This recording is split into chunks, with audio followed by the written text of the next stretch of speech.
C'est pour ça que nos sages, ils sont contre les gens qui ne tiennent pas leur parole. Parce qu'il n'y a rien de pire que quelqu'un qui s'engage, il promet quelque chose et il ne le fait pas. Même dans le commerce. Même dans le commerce. Par exemple, si vous dites à quelqu'un, vous voulez par exemple vendre votre maison, et il y a quelqu'un qui dit j'ai entendu que, que tu vendais ta maison, tout ça, alors sache que je suis intéressé, et alors vous lui dites, eh ben, il n'y a pas de problème, et je suis d'accord de te la vendre et tout. Et après, vous changez d'avis. Il y a quelqu'un, je ne sais pas, de la famille ou un truc, il y a une raison qui vient que vous changez votre parole. Les sages, ils n'aiment pas ça. Ils n'aiment pas ça. Parce que quand vous changez la parole, vous avez complètement détruit la confiance dans la parole. Et ça, c'est terrible, ça. C'est terrible. Moi, j'avais un cousin à moi, le Shalom, qui est décédé maintenant, mais quand j'étais enfant, j'étais adolescent même, j'avais déjà 13-14 ans, il m'avait promis de m'acheter un vélo, je me rappelle. Ah, il m'a dit, je vais t'acheter un vélo, tout ça. Et moi, tous les jours, j'attendais. Mais ça ne s'est jamais fait. Jamais il m'a acheté le vélo.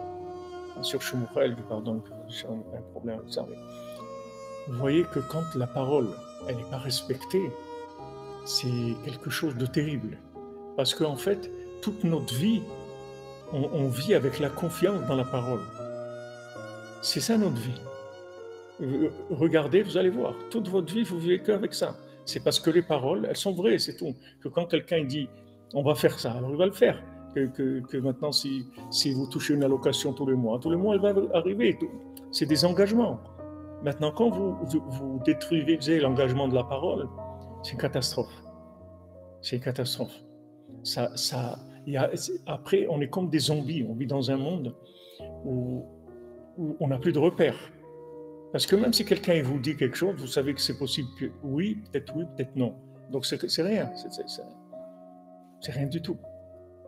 C'est pour ça qu'aujourd'hui les gens ils ont du mal à croire parce que ils vivent dans un monde où il y a tellement de mensonges, tellement de manipulations, tellement de choses inversées, de gens inversés dans la politique, dans tout, ils vous racontent n'importe quoi.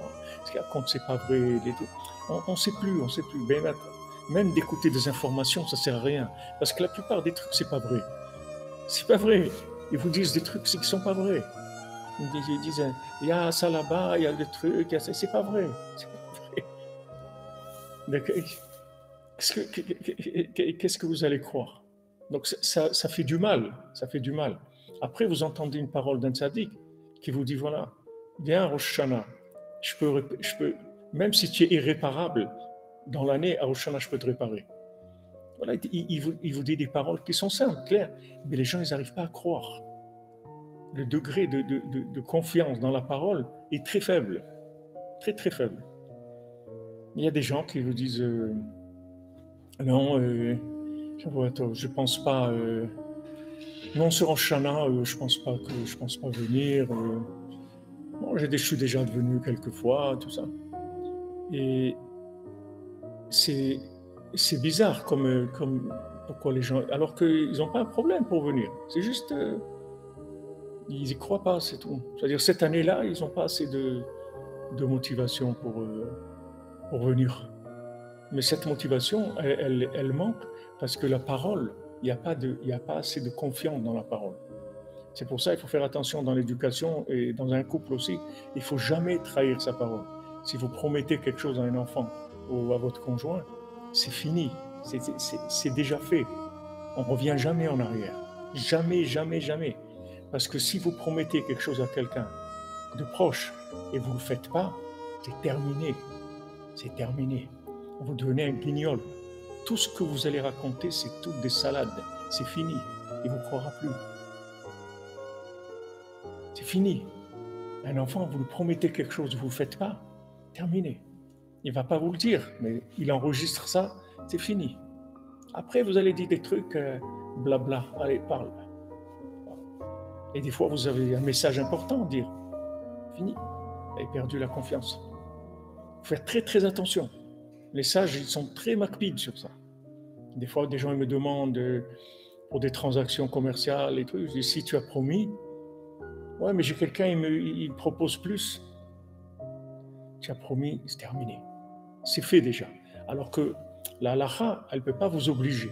Si maintenant vous avez dit à quelqu'un, je te vends ma maison, et après vous voulez changer d'avis, vous pouvez changer d'avis. Du moment où vous n'avez pas signé quelque chose, vous n'avez pas fait un acte d'acquisition, il n'y a pas de problème. Mais les sages, ils n'aiment pas ça. Parce qu'en fait, c'est pire. Quelqu'un qui change sa parole, c'est pire que s'il revient sur un papier qu'il a signé. C'est pire. Mais seulement la halakha, elle peut pas obliger avec une parole. Parce que ça va monter la parole dans un niveau où les gens ils vont commencer après à s'amuser avec la parole. Elle peut pas, il n'y a pas de maîtrise sur la parole.